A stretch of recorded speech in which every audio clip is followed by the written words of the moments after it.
Voilà, donc domaine de la Cybéline, Benoît Royer. Donc je suis arrivé depuis le Jura ce matin, hein, c'est pas très loin, je suis arrivé en voisin quasiment.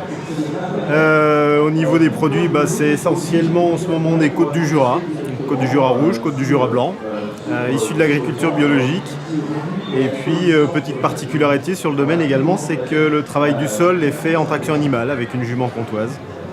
Voilà, donc une petite gamme de produits du Jura, du rouge avec le cépage Poussard, en passant par des blancs avec les cépages Chardonnay ou Chardonnay Savagnin, et puis un petit peu de vin jaune qui est le vin emblématique des vins du Jura.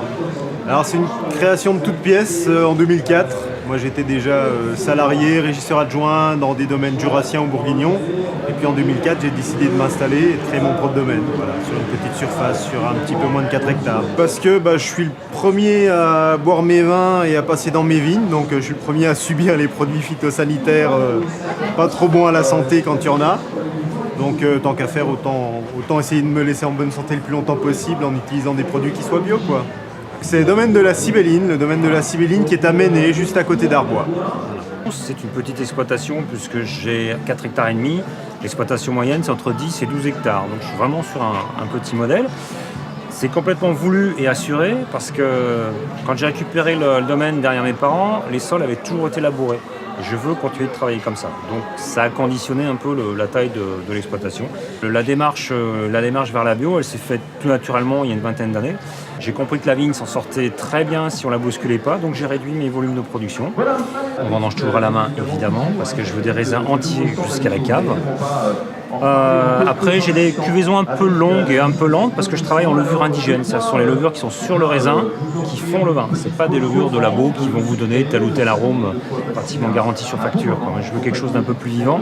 Il y a trois vins différents. Il y a un blanc qui est le Mâcon Burgy blanc. Ensuite, en blanc, j'ai une deuxième cuvée, une deuxième appellation qui est classée hiérarchiquement un cran au-dessus de la précédente parce qu'on a l'appellation communale, c'est l'appellation Viré-Clessé. Et puis après, j'ai des Mâcon Burgy rouge. On a une petite particularité, c'est que vous trouverez également des produits bretons. Vous trouverez notamment du cidre, de longue queue de caramel au beurre salé. Quand il y en a, du vinaigre de cidre également. Alors c'est le domaine de Chervin, c'est le lieu-dit sur lequel sont les bâtiments.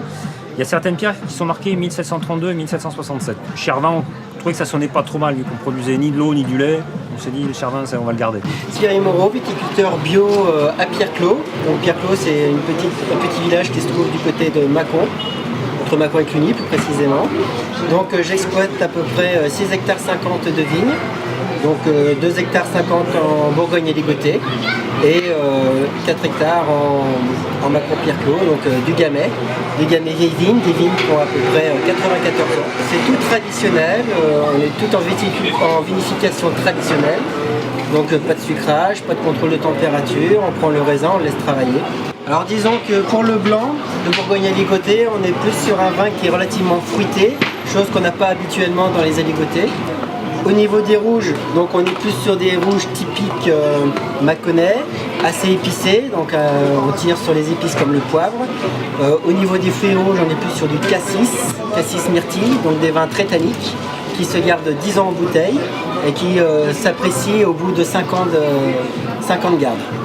Je suis papetier artisanal, c'est-à-dire je fabrique du papier à la main. La manière dont on fabriquait le papier il y a quelques siècles avant l'invention des machines. Et l'idée en fait c'est de faire un papier plus moderne mais avec une technique ancienne, donc je fais beaucoup de papier recyclé. Je fais des papiers pour les arts graphiques, tout ce qui est reliure, gravure, beaucoup, tous les métiers du livre. Et je fais des choses un peu plus pour la correspondance, tout ce qui est carte, enveloppe, les carnets. C'est du papier que j'ai préparé à base de carton d'emballage, d'où la couleur. Je plonge ma forme dedans, je vais remonter une colonne de papier, voilà, qui va se déposer sur le tamis. Donc on dit qu'on la couche, c'est-à-dire je vais la déposer sur des tissus, c'est de la feutrine. Le pressage c'est pour attirer un maximum d'eau et aussi pour compresser les fils de papier, c'est ça qui va donner la solidité à la feuille. Ça s'appelle papier Malicorne. L'entreprise s'appelle Kidetic, c'est une boutique en ligne sur internet. Donc je sélectionne des produits écologiques pour les enfants de 0 à 10 ans. Donc j'ai tout ce qui va être jouets en bois et jeux de société. donc en éco-conception et fabriqués en France. C'est des produits très sains, il n'y a pas de colle, de solvant, de vernis, de produits chimiques. Et la base des jeux sont fabriqués dans des matières recyclables et recyclées. Ensuite, j'ai tout ce qui va être vêtements pour enfants, en coton biologique et fabriqués en commerce équitable. Et ensuite, tout ce qui va être cosmétique bébé et cosmétique enfant, bio également, et de la fabrication française. Donc je soutiens à la fois le bio, à la fois le commerce équitable et aussi la fabrication française. Donc c'est de développement durable, c'est une cause globale, on va dire. Derrière chaque marque, chaque produit, il y a une démarche qui est certifiée. C'est kidéthique.fr, tout simplement.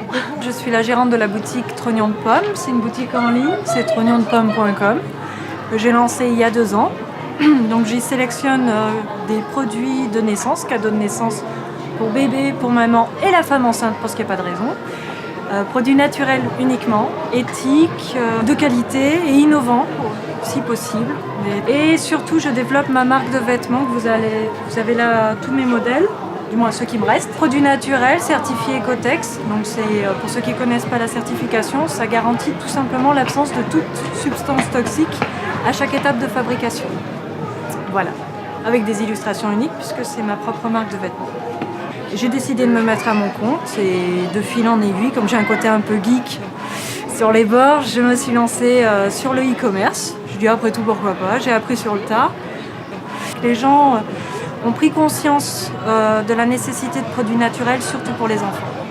C'est trognondepomme.com. Bon, ça s'appelle les herbes à bouillon et puis donc je fais une production de médicinale et puis donc je fais des transformations pour les problèmes de peau et puis des huiles de massage aussi. Et voilà, c'est en culture bio parce que maintenant il faut produire en bio. Hein. Il n'y a pas d'autres alternatives maintenant, voilà, donc il faut vraiment avancer sur ce thème-là maintenant. Donc je suis à Montsolémine, voilà, j'ai un petit jardin ou sur les marchés, foire bio, les herbes à bouillon. Nous faisons partie d'Artisans du Monde, c'est-à-dire du magasin de Chalon-sur-Saône. Il y a 150 magasins Artisans du Monde en France. Notre objet, c'est la vente de produits de commerce équitable, à la fois des produits alimentaires et de l'artisanat.